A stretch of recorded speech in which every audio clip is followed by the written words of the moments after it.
வணக்கம். இப்போ பச்சை பட்டாணி சீசன்னால அத வச்சு நம்ம எப்படி பச்சை பட்டாணி கவாப் செய்யலான்றத பார்ப்போம்.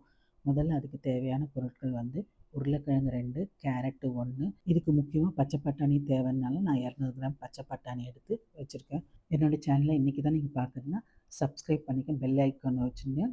தொடர்ந்து வீடியோ வந்துட்டுருக்கும். நீங்க பார்த்து தெரிஞ்சுக்கலாம். குக்கர்ல எல்லா காயும் ஒண்ணா போட்டு 2, 3 விசில் போட்டு நல்லா வேக வச்சு எடுத்துக்குங்க.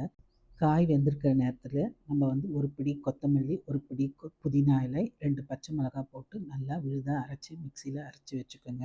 இந்த கொத்தமல்லி, புதினா, பச்சை மிளகாய்லாம் போடுறதுனால அந்த விழுதோட சேர்க்கும்போது இன்னும் சுவை கூடுதலா இருக்கும்.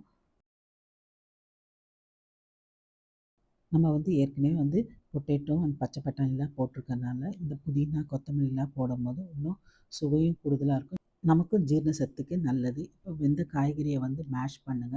இல்லைன்னா கொஞ்சம் மிக்ஸியில போட்டு நல்லா அரைச்சு வச்சுக்கோங்க. அரைச்சு வச்சோடனே, நம்ம ஏற்கனவே அரைச்சு வச்சிருக்கோம் பார்த்தீங்களா, கொத்தமல்லி, புதினாலாம் அதையும் இதில போட்டுக்கோங்க. இஞ்சி பூண்டு விழுது வந்து 1 ஸ்பூன் போட்டுங்க. தேவையான அளவு உப்பு, மிளகாய்த்தூள் போட்டு மிக்ஸ் பண்ணுங்க. இதுக்கு வந்து பைண்டிங் ஏஜென்ட் வந்து நான் இன்னைக்கு வந்து கார்ன்ஃப்ளவர் யூஸ் பண்ணியிருக்கேன். நமக்கு தேவையான அளவு கார்ன்ஃப்ளவர் போட்டு, அதுக்கப்புறம் வந்து கரம் மசாலா தூளும் கொஞ்சம் போட்டுக்கோங்க. கார்ன்ஃப்ளவர் இல்லைன்னா அரிசி மாவு, கடலை மாவு, இல்லை பிரெட் க்ரம்ப்ஸ் இதில் ஏதாவது ஒண்ணு வந்து பயன்படுத்துங்க. எல்லாத்தையும் மிக்ஸ் பண்ணாதீங்க. ஏதாவது ஒண்ணு மட்டும் பயன்படுத்துங்க. ஒரு டவால வந்து ஒரு கரண்டி எண்ணெய் மட்டும் விட்டுருங்க. இன்னைக்கு நம்ம ஷாலோ ஃப்ரை தான் பண்ண போறோம். நமக்கு தேவையான விருப்பமான வடிவத்தில செய்து நம்ம டவால வந்து வறுக்கணும். நான் இன்னைக்கு வந்து ரவுண்டா பால்ஸ் மாரி எடுத்து தட்டி, அத டவால போட்டு 2 பக்கமும் செவுக்க எடுத்துக்க போறேன்.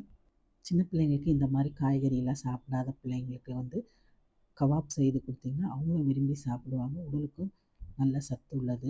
நீங்களும் உங்க வீட்ல இது மாரி செய்து உங்க பிள்ளைங்களுக்கு, பெரியவங்களுக்கும் குடுத்து பாருங்க. அவங்களும் சந்தோஷமா சாப்பிடுவாங்க, ஆரோக்கியமாவும் இருப்பாங்க. இந்த வீடியோ பிடிச்சிருந்தா லைக், ஷேர் அண்ட் கமெண்ட் பண்ணுங்க. அடுத்த பதிவில இன்னொரு இன்ட்ரஸ்டிங்கான குக்கிங்கோட உங்கள சந்திக்கிறேன். மீண்டும் சந்திப்போம். மாதன் ஃபார்ம் சார்பாக